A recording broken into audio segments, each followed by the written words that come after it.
Hai guys, selamat datang di channel Gereja Internet. Jangan lupa klik tombol subscribe dan nyalakan lonceng pemberitahuan supaya kamu bisa mendapatkan pengajaran setiap minggunya tentang kebenaran yang alkitabiah. Klik subscribe itu nggak bayar guys, tapi dengan klik subscribe kalian baru saja mendukung Gereja Internet supaya terus dapat berkembang di dunia YouTube. Jangan lupa like, comment, and share ya guys. Siapa yang percaya, kita terima jarahan yang luar biasa. Kadang-kadang hal-hal yang profetis, seperti yang Yoas dapatkan dari Elisa, sangat sederhana, begitu simple, tapi punya pengaruh sangat besar dalam kehidupannya. Saudara, tadi pagi, kalau Anda dengarkan lewat radio, saya sudah sampaikan beberapa hal yang sangat penting mengapa kita buat hari ini. Ingat saya pernah mengatakan bahwa pada waktu pergantian tahun, kata pergantian tahun itu juga artinya jawaban. Itulah masa di mana raja-raja berperang. Di zaman dulu kalau Anda ingin memiliki kekayaan yang lebih atau punya kebesaran dalam kerajaanmu, tidak ada pilihan, kecuali saudara memperbesar akan daerah saudara. Dan yang terjadi memang demikian. Kalau orang tidak mau berperang, maka bangsa lain akan datang, dan mereka yang akan ambil alih teritorial kita. Menurut saya suara saya pecah di sini. Bisa diperbaiki nggak? Sound. Nah, saudara sekalian, kalau Anda mengerti itu, maka itu sebuah kewajiban. Daud suatu hari, Alkitab berkata, ketika masa raja-raja berperang, dia memilih tinggal di rumah. Dan saudara mengerti akibatnya bahwa dia jatuh dengan Batseba. Nah, soal apa yang kita buat ini ada beberapa hal. Yang pertama, tadi saya berkata, kita harus buat tindakan yang profetis. Dan itu dibuat oleh Elisa terhadap orang raja yang bernama Yoas. Dan yang kedua, inilah masa seperti Yosua membagi-bagikan akan tanah Kanaan.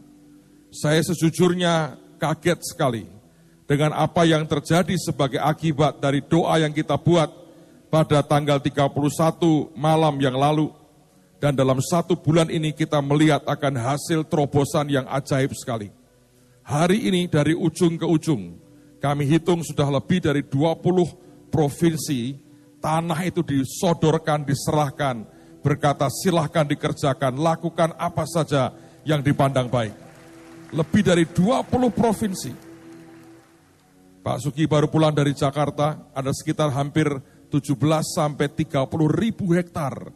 Di Jawa Barat juga berkata, saya ngerti, saya mau serahkan, dan orangnya berkata, saya punya uang, dan dia berkata, saya pakai produk Anda, lalu mau baginya bagaimana terserah.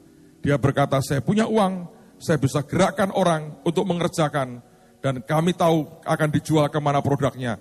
Itu ditawarkan seperti itu. Saudara, kalau ini bukan karena jarahan, Tuhan seperti membagi-bagikan akan tuayan, tidak mungkin. Seperti zaman Yosua, tanah dibagi-bagi, dikapling-kapling. Dan ini nyata loh, ini bukan profetis lagi. Sudah begitu real dan kita sudah kewalahan. Nah, saya percaya akan lebih dahsyat lagi setelah kita selesai malam hari ini. Saudara, kami ini buat beberapa riset. Di lereng Merapi itu kena abu vulkanik. Semua orang berkata, wah ini nggak mungkin lah, tidak bisa ditanami lagi. Butuh waktu bertahun-tahun. Kami coba dengan apa yang kita punya. Saya hari ini terima gambarnya, sudah 40 hari waktu ditanam. Hari ini itu mereka tanam jagung sudah 1 meter tingginya. Berarti bisa hidup, saudara. Saya dengar tadi pagi ketemu dengan satu saudara, dia ketawa-ketawa, ketahuan tiba-tiba dia sudah punya kerjaan 15 hektar di sebuah tempat. Dan dia naikkan panji-panji, lalu kemudian dia cerita, tanah itu sudah 3 kali digarap oleh orang yang berbeda. Dan tidak tumbuh apa-apa. Jadi orang berkata itu tanah tidak bisa ditanami. Karena 3 orang mengerjakan 3 kali ditanami, tidak tumbuh apa-apa. Dia orang yang keempat yang mengerjakan. Hari ini tumbuh dan sudah tinggal tunggu panen. Luar biasa. Ini kalau bukan Tuhan tidak mungkin. Saya nggak bisa banyak cerita lebih detail, nyangkut banyak hal, banyak lembaga dan sebagainya. Tapi ini ajaib. Nah, kami lagi mencoba, sebetulnya ini percobaan yang gila banget. Anda tahu kalau Anda nanam padi, saudara butuh air yang sangat banyak. Kecuali Anda tanam mungkin padi gogo yang memang padi yang tidak membutuhkan terlalu banyak air. Tapi kalau itu tanaman itu benar-benar padi biasa, maka saudara mengerti Anda butuh banyak air. Kita lagi tanam ini dicoba selama baru kira-kira 70 harian. Padi tanah biasa seperti tanam jagung, tumbuh. Pertanyaannya adalah, apakah bulirnya ada isinya atau kosong? Hari ini saya dilapori, sudah keluar bulirnya, dicek ada isinya. Jadi bisa tumbuh, saudara.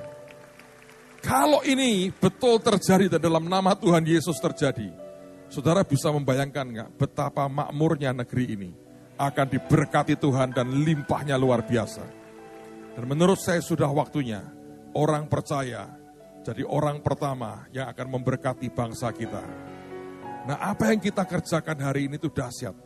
Makanya tergantung sebetulnya, apakah saudara itu bermalas-malasan, atau saudara merasa begini, ya saya terima jatah cuma sekian dan tidak mau bergerak lebih jauh lagi.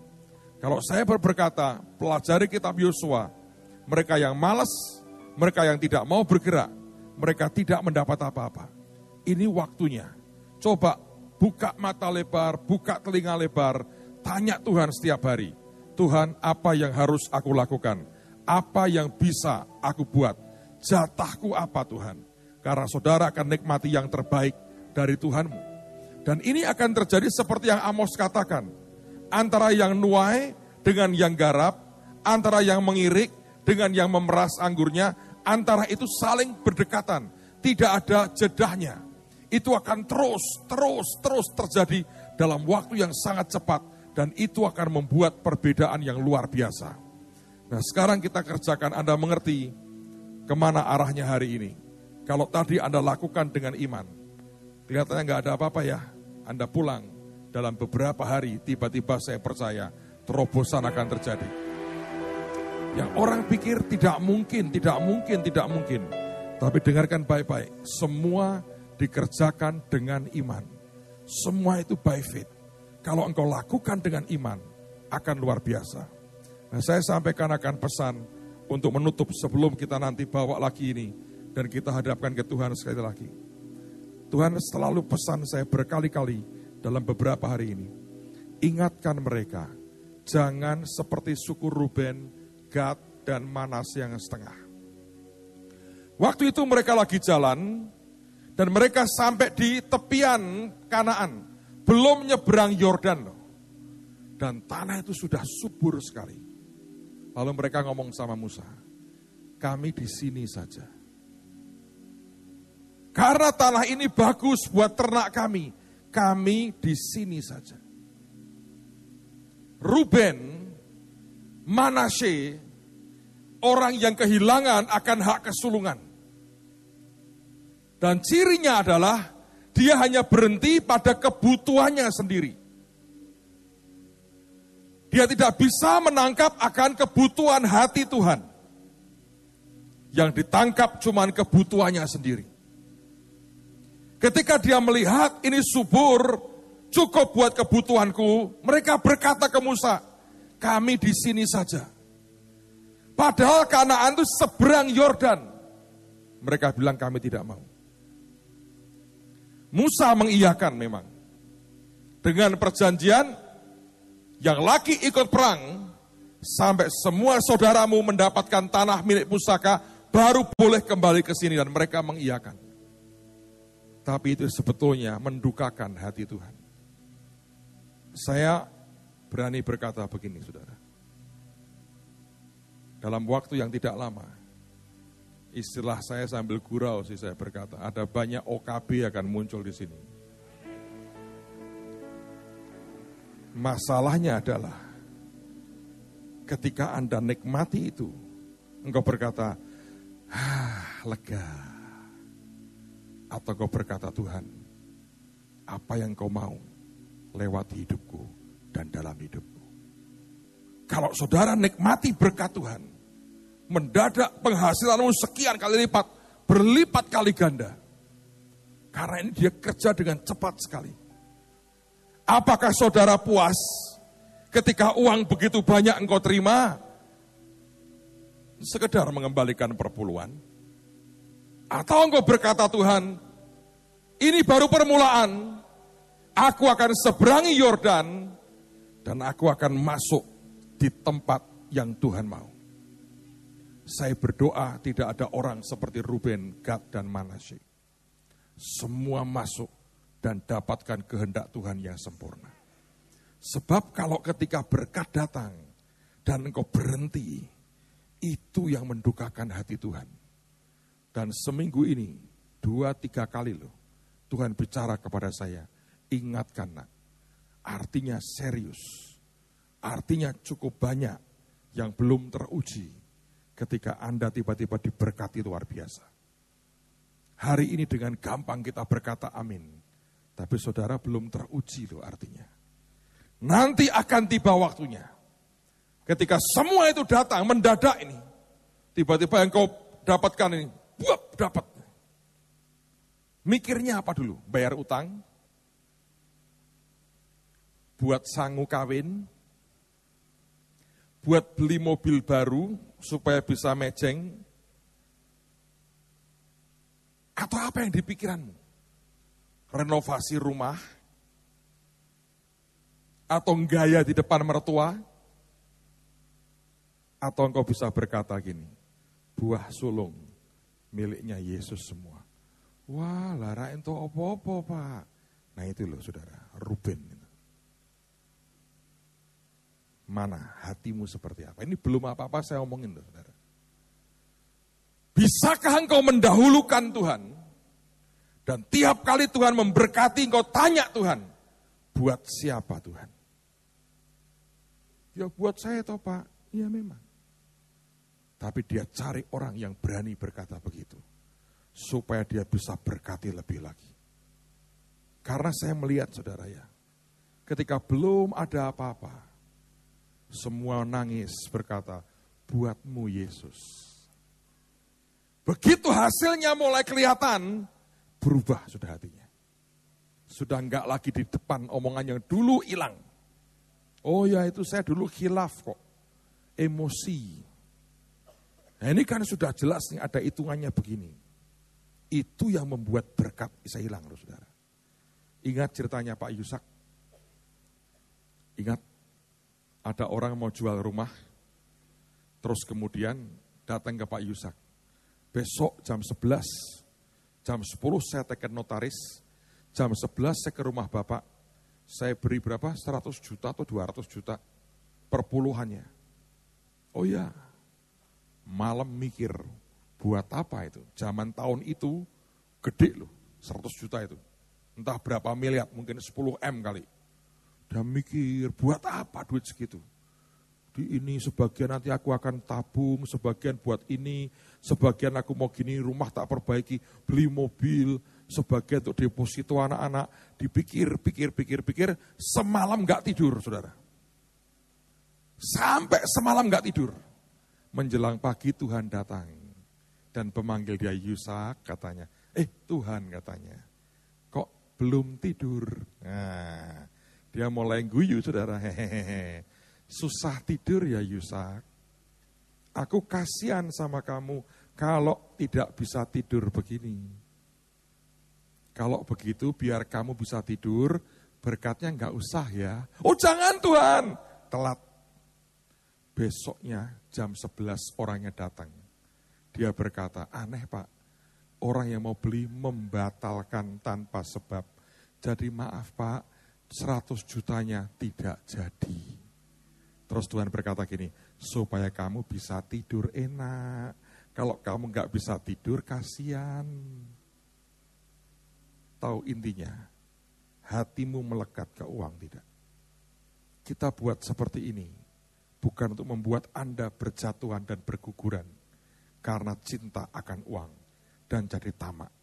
Karena itu akar segala kejahatan. Kenapa Tuhan mau? Sudah dekat waktunya. Injil harus diberitakan. Bangsa ini harus mengalami pembalikan keadaan.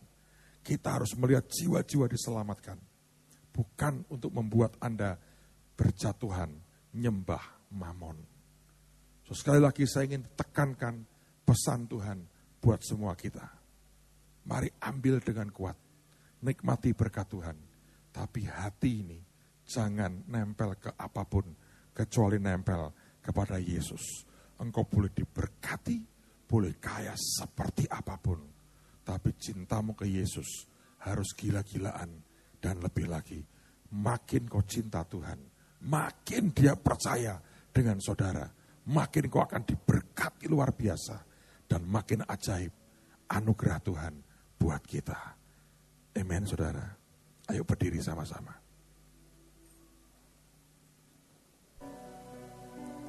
Kita mau hadapkan semua jarahan dan tuayan ini. Dan saya juga akan mintakan supaya Tuhan memberikan kekuatan kepada saudara. Kekuatan untuk bisa menerima berkat dengan kuat. Mari kedangkan tanganmu, hadapkan semuanya. Dan Tuhan, ini untuk kemuliaan nama-Mu.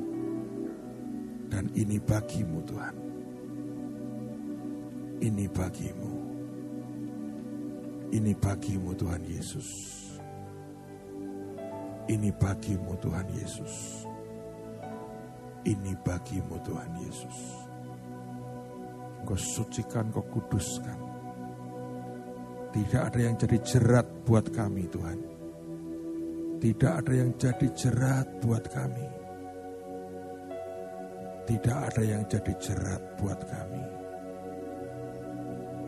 Kiaramata sakarabata sokoro shikinika. Nishikiarakata sakaramata koromo shiki. Nikarahasakayana mata korosikini. Tidak ada yang jadi jerat. Engkau sucikan hati kami Tuhan. Tidak terjerat dengan apapun yang namanya harta. Tidak terjerat dengan apapun yang namanya kekayaan. Beri hati kami hanya cinta kepada Yesus saja. Memintakan kekuatan Tuhan buat setiap kami. Dalam nama Tuhan Yesus.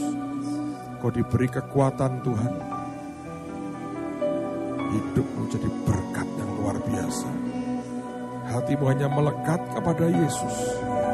Dan tidak kepada yang lain.